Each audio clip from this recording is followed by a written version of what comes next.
The Solomon Islands, a fascinating group of islands in Oceania, have long captivated explorers, historians, and researchers. Beyond their breathtaking landscapes, the islands are shrouded in tales of giants, ancient civilizations, and mysteries that continue to intrigue.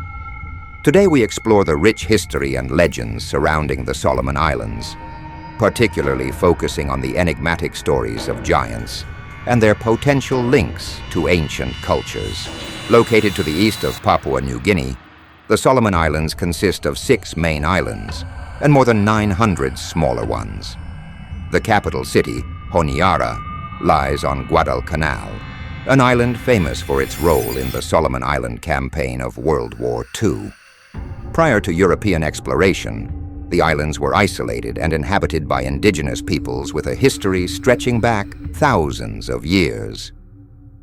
In 1568, Spanish explorer Álvaro de Medina became the first European to reach the islands, naming them after King Solomon, hoping to find gold, a belief that would later influence the region's history.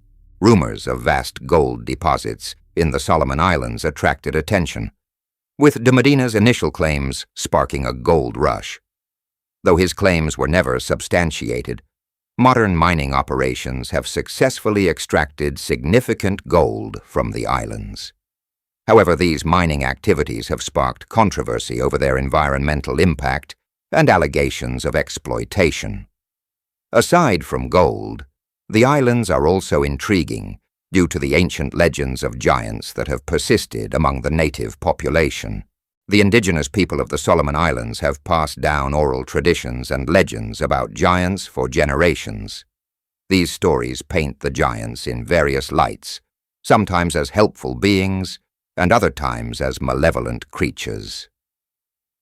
In his 2010 book Solomon Island Mysteries, researcher Marius Boireon explored these legends, documenting local accounts of Guadalcanal giants.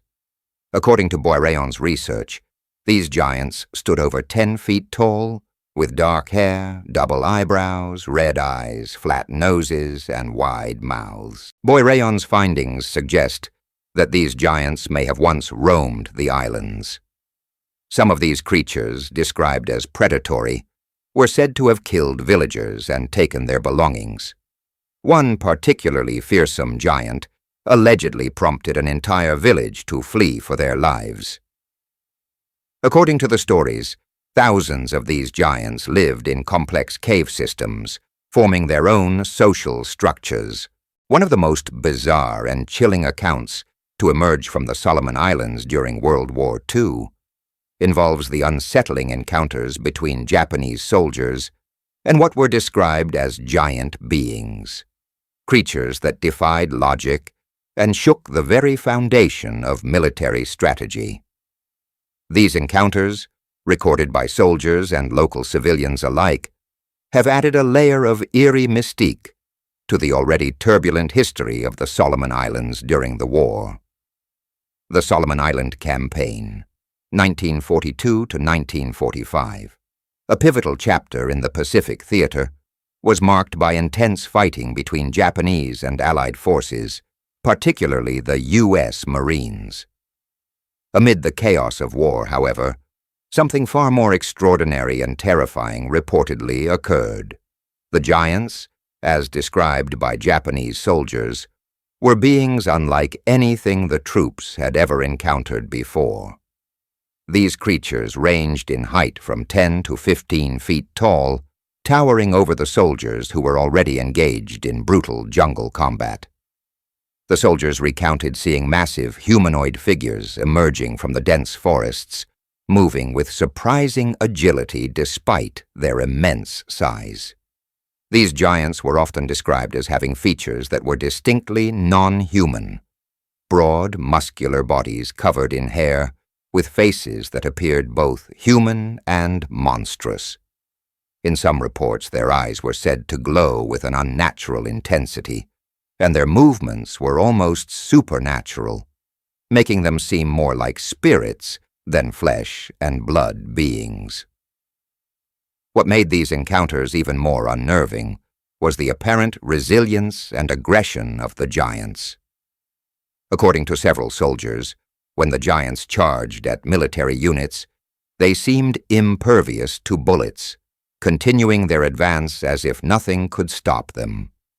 Some Japanese troops claimed to have fired at these creatures from point-blank range, only to watch in disbelief as the bullets either bounced off or failed to cause any discernible damage. The soldiers, already exhausted and demoralized by the constant fighting with U.S. forces, found themselves facing an entirely different and much more terrifying enemy. The giants were not only resilient, but were also said to be highly aggressive, with some reports claiming that they attacked soldiers outright. The most disturbing accounts suggested that these giants were cannibalistic, capturing and consuming Japanese soldiers. One chilling report described a group of soldiers who had been ambushed by the giants while attempting to set up a defensive position in the jungle. After a violent skirmish, the soldiers were taken captive by the creatures, who then carried them off into the forest. The soldiers' screams echoed through the jungle, but when rescuers arrived, all that was found were the mangled remains of their comrades, their bodies showing signs of ritualistic mutilation. These encounters were often described as terrifying in their unpredictability. The giants would seemingly appear out of nowhere, charging from the underbrush with terrifying speed and ferocity. They were often reported to work in small groups, coordinating their attacks with a sense of strategic intelligence that made them even more menacing.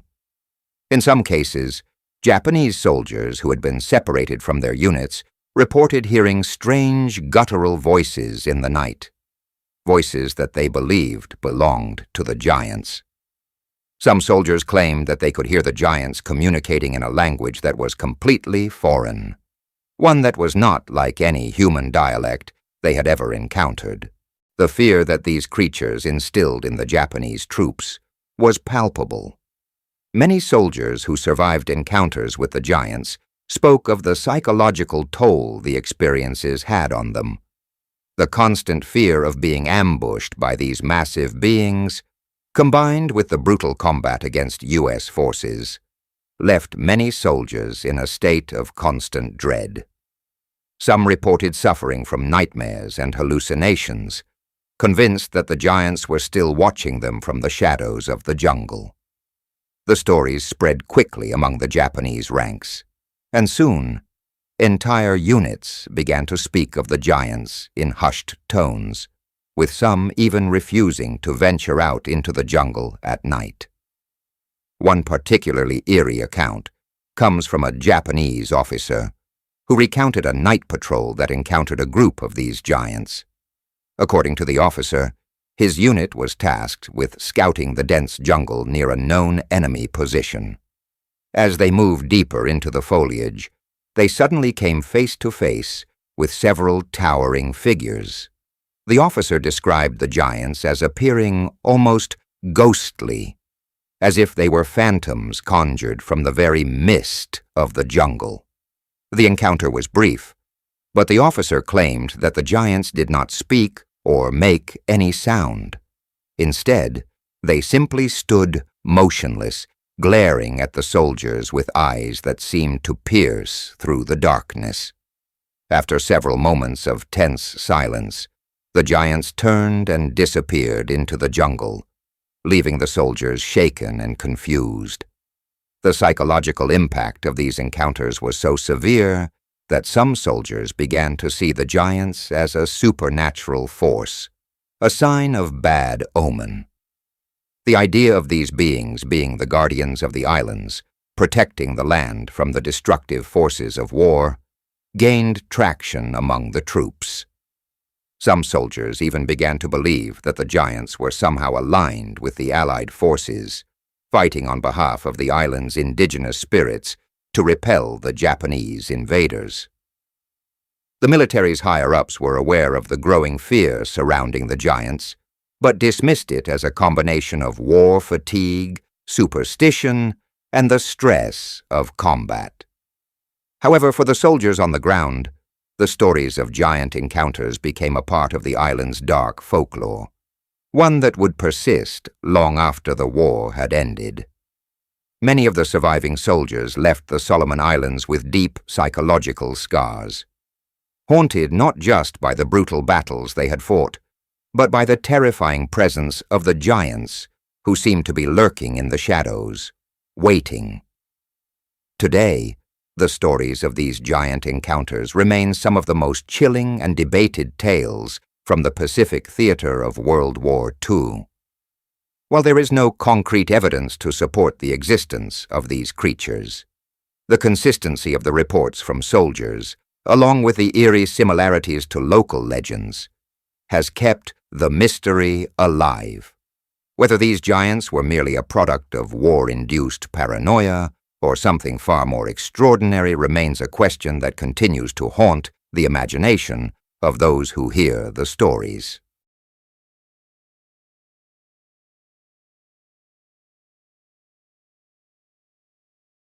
Among the most eerie and unsettling legends surrounding the giants of the Solomon Islands is the chilling tale of a young girl named Mango. Her story, which has been passed down through generations, adds a layer of dark intrigue to the already enigmatic lore of the islands. According to the accounts, Mango was taken by the giants when she was a child, vanishing without a trace from her village, much to the horror of her family and community. What began as an ordinary disappearance soon became something far more sinister. For 25 years, Mango's fate remained a mystery. Her family and the villagers held out hope that she might somehow return, though as the years passed, that hope slowly faded into the shadows of grief and disbelief. Mango was widely presumed dead, the victim of the giant's malevolent nature, and her family mourned her loss as one would for any child taken too soon. The very thought that she might still be alive seemed impossible.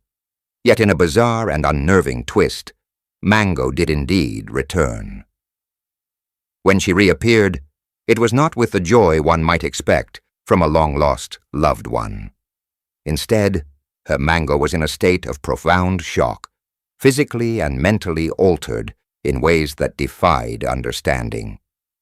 Her mind was fractured, her sanity in question, and her body showed signs of having endured unimaginable horrors during her 2.5-decade absence. The once bright-eyed, innocent child who had been taken had returned as a shell of her former self, haunted and broken. Even more unsettling was the fact that Mango came back pregnant, a detail that left the villagers in a state of bewildered horror. Who or what could have been responsible for her condition? Theories ranged from the fantastical to the terrifying. Some believed that the giants, who were often described as cannibalistic in nature, had used Mango for their own dark purposes, and that the child she carried was the product of that gruesome union. Others speculated that the giants had somehow subjected her to rituals or practices beyond human comprehension, which had led to her pregnancy. Whatever the truth was, it seemed to confirm the sinister role the giants were believed to play in the lives of those who crossed their paths. Mango's return was further marked by her mental instability. The trauma she had likely experienced during her time with the giants was evident in her erratic behavior and incoherent speech. She struggled to recall the events of her captivity, speaking in fragmented phrases that hinted at the horrors she had witnessed but never fully explained. Villagers who approached her were often left with more questions than answers, as she would lapse into fits of despair or aggression, sometimes speaking of strange and terrifying encounters with creatures that defied logic or biology. The true nature of Mango's pregnancy remains one of the most unsettling aspects of her story.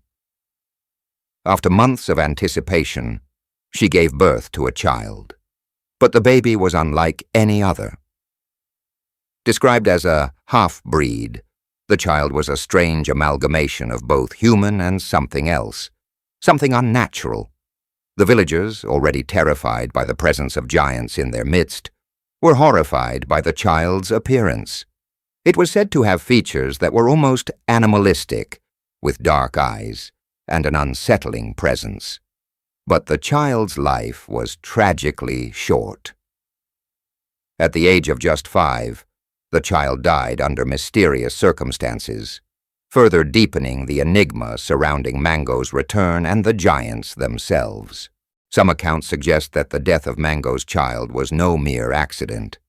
There are whispers that the giants, who were rumored to be vengeful and possessive, took the child's life to ensure that their bloodline would not spread further. Others speculate that the death was the result of a curse or ritualistic sacrifice, part of the ancient customs of the giants, whose power and influence over the islands remain shrouded in mystery. Mango, after the death of her child, seemingly vanished once more, as if the trauma of her return had fractured her entirely. Some say she wandered into the wilderness, never to be seen again, while others believe that she succumbed to the same fate as her child. The unanswered questions surrounding her life and death have only fueled the lore of the giants, leaving the islanders to wonder if Mango's tale is merely a twisted myth, or if there is some kernel of truth buried beneath the darkness. The story of Mango, tragic and haunting as it is, serves as a reminder of the deep and enduring fear that the giants evoke in the people of the Solomon Islands. It is a tale that speaks not only to the mystery of the giants themselves, but also to the deep psychological toll that such legends can inflict on a community. In the end, the story of Mango is more than just a fable. It is a grim reflection of the fear, trauma, and unanswered questions that linger in the shadows of the Solomon Islands. A reminder that sometimes the most unsettling mysteries are those that remain unsolved. The idea of giants is not limited to the Solomon Islands. Across different cultures and civilizations, giants feature prominently in myths and legends. From the biblical Nephilim to ancient monuments and structures around the world, the figure of the giant continues to be a part of humanity's collective imagination. This shared mythology raises intriguing questions about whether ancient civilizations had a common source for their giant legends.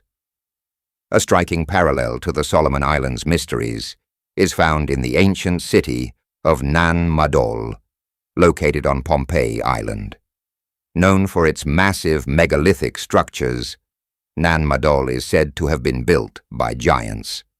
Accounts of giant skeletons found in sealed tombs and the discovery of a submerged city by Japanese researchers have only fueled speculation about the true origins of this remarkable site. In biblical prophecy, such as in Revelation 9 and Luke 21:26, there are references to the return of giants in the last days. Although interpretations of these texts vary, the idea of the Nephilim and their descendants resurfacing in apocalyptic times aligns with similar giant myths found around the world. The legends of giants in the Solomon Islands are intricately woven into the region's history, from the early European explorers to the modern-day mining debates and the fascinating myths of ancient cultures. As researchers continue to explore the truth behind these tales, the giants of the Solomon Islands remain a compelling mystery. Are these stories merely folklore, or is there a kernel of truth behind the enduring myth of the giants, shared across time and cultures?